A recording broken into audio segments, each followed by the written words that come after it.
Hello everyone, আসসালামু আলাইকুম। Welcome back to year Tuktuki blog. কেমন আছেন আপনারা সবাই? চলে আসলাম আবারও নতুন একটি ভিডিও নিয়ে। সেদিন বাবা, মা, আরিয়ানের পাপা, আমি সবাই মিলে আমরা চিড়িয়াখানা বেড়াতে গিয়েছিলাম। আরিয়ান অনেক দিন থেকে জেদ করছিল দাদু দাদির সঙ্গে চিড়িয়াখানায় ঘুরতে যাবে। তো যাওয়ার পথে এই যে 1 নম্বরে এই ফুলের গাছগুলি আমার এত ভালো লাগে, সবসময় এই গাছগুলি কেনার জন্য আমি ওর পাপার কাছে বায়না করি, কিন্তু ও আমাকে কিনে দেবে বলে কিনেই দিতে চায় না। তো এইখানে আরিয়ানের দাদু আর আরিয়ানের পাপা আরেকটা রিক্সায় যাচ্ছিল। তো ওরা একা একাই ছবি উঠাচ্ছিল। তো ওদেরকে বললাম আমাদেরকে রেখেই তোমরা শুধু একাই ছবি উঠাচ্ছ। তো একটু হাসি ঠাট্টা হলো। তারপরে আমরা এই যে চিড়িয়াখানার যে রোডটা সেদিকে চলে আসলাম। তো দেখতে দেখতে আমরা চিড়িয়াখানায় পৌঁছে গেলাম। তো এইখানে চিড়িয়াখানার বাইরে অনেক রকমের খাবারের স্টল ছিল, খেলনার স্টল ছিল। তো আমরা চলে আসলাম চিড়িয়াখানার একদম সামনে আমরা নেমে পড়লাম। তো এইখানে বাবাদের রিক্সাটা আগে থেমেছিল। তো এই যে রিক্সা থেকে নেমে সবাই রিক্সা ভাড়া দিয়ে আমরা চিড়িয়াখানার ভিতরে ঢোকার জন্য রেডি হচ্ছিলাম। তো আমরা এখন টিকিট কেটে চিড়িয়াখানায় ঢুকে পড়লাম। তো চিড়িয়াখানায় যাওয়া মানেই অনেক হাঁটতে হবে, আর সেটা ভেবেই তো আমার মাথা ঘোরাচ্ছিল। কিন্তু কি আর করব, ছেলের আবদার, তার আবদার তো রাখতেই হবে। আর তার দাদা দাদিও বলছিল চলো যাই, আমাদের একটু বাচ্চার সঙ্গে সময় কাটানো হবে, একটু হাঁটাহাঁটিও হয়ে যাবে। তো এইখানে আমরা প্রথমে ঢুকতেই অনেক ধরনের হরিণ ছিল, আর এত পরিমাণে হরিণ ছিল, দেখেন কি সুন্দর লাগছে। তারপর ওইখান থেকে আমরা আবার একটু সামনের দিকে এগিয়ে যাচ্ছিলাম। এইখানে আবার আরিয়ানের পাপার একটা মানে ছাড় ছিলেন, তো ওনার সঙ্গে আমরা আবার একটু দেখা সাক্ষাৎ করলাম। তো ওইখান থেকে আমরা কিছু দূর যেতে আমি আরিয়ানকে বলছিলাম আরিয়ান চলো তোমার কিছু বন্ধুর সঙ্গে তোমার পরিচয় করিয়ে দিই। তো আরিয়ান বলছিল কোন বন্ধু মাম্মাম? তো আমি বললাম চলো মাংকি বন্ধু। তো এই যে বানরগুলো এইখানে সুন্দর মতো কলা, পাউরুটি মানে এগুলো খাচ্ছিল আর দৌড়াদৌড়ি করছিল। দেখেন কোন উপরে বসে সে পাউরুটি খাচ্ছে আর মজা করছে। তো আমরা এখানে বেশ কিছুক্ষণ দাঁড়িয়েছিলাম। তারপরে ওইখান থেকে আবার সামনে কিছু দূর এগিয়ে যেতেই দেখলাম অনেক ধরনের পাখি ছিল, বক ছিল। তো এগুলো মানে খাঁচার পাশে দাঁড়িয়ে খুব গন্ধ লাগছিল, বেশিক্ষণ দাঁড়িয়ে থাকতে পারছিলাম না। আর এইখানে ছিল সজারু। আর সবচাইতে বেশি মন খারাপ হয়ে গিয়েছিল, দেখেন বাঘমামা শুয়ে ঘুমিয়ে পড়েছে।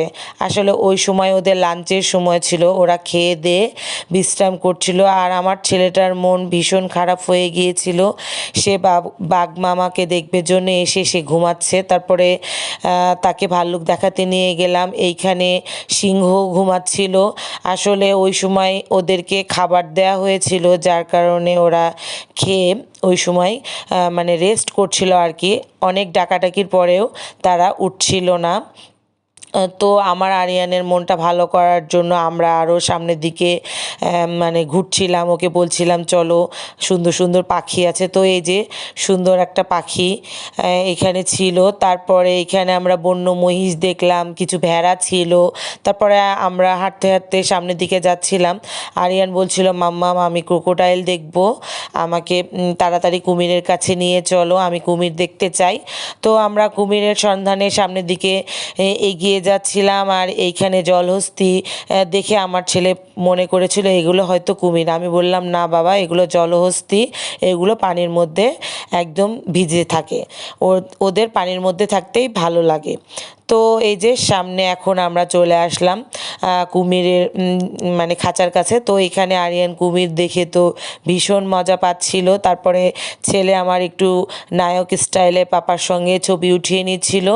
তারপরে ওইখান থেকে আমরা কিছু দূর এগিয়ে দেখছিলাম জিরাফ দাঁড়িয়েছিল।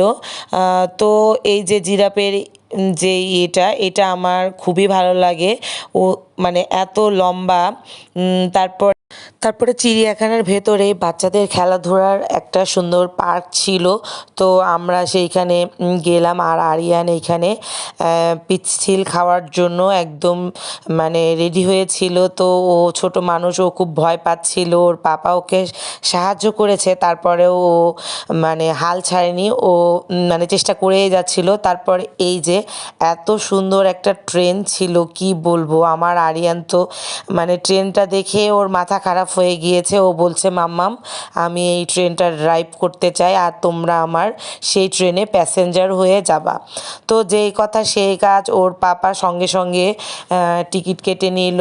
আর এইখানে এই যে আরিয়ান এখন ট্রেন ড্রাইভ করবে, ওর অনেক দিনের স্বপ্ন ছিল ও ট্রেন মানে আর কি ড্রাইভ করতে চায়। আসলে আমার বাবার বাড়ি ওইদিকে বেশিরভাগ ট্রেনেই যাওয়া আসা হয়। তো ও সেই তখন থেকে ওর স্বপ্ন যে ও ট্রেন ড্রাইভ করবে। তো সেই স্বপ্নটা ওর আজকে পূরণ হয়ে গেল। ও ট্রেনের ড্রাইভার হয়ে সামনে ট্রেন ড্রাইভ করবে, আর ওর মাম্মাম দাদা দাদি শুধু ওর পাপাই সেদিন ওইখানে মানে আর কি ট্রেনে উঠেনি। তো আরিয়ান এখানে ভীষণ মজা পাচ্ছিল। বাচ্চার খুশি দেখলে আসলে অনেক শান্তি লাগে। তো এইখানে এখন ট্রেনটা চলতে শুরু করলো, আর ও তো ভাবছে ওই ট্রেনটা চালিয়ে নিয়ে যাচ্ছে। তারপর ওর পাপাকে আমরা বিদায় দিয়ে চললাম ছেলের ট্রেনে চড়ে ঘুরে বেড়াতে। তো এই ট্রেনটা মানে সামনের দিকে একবার রাউন্ড দিয়ে ঘুরিয়ে নিয়ে আসবে আর কি।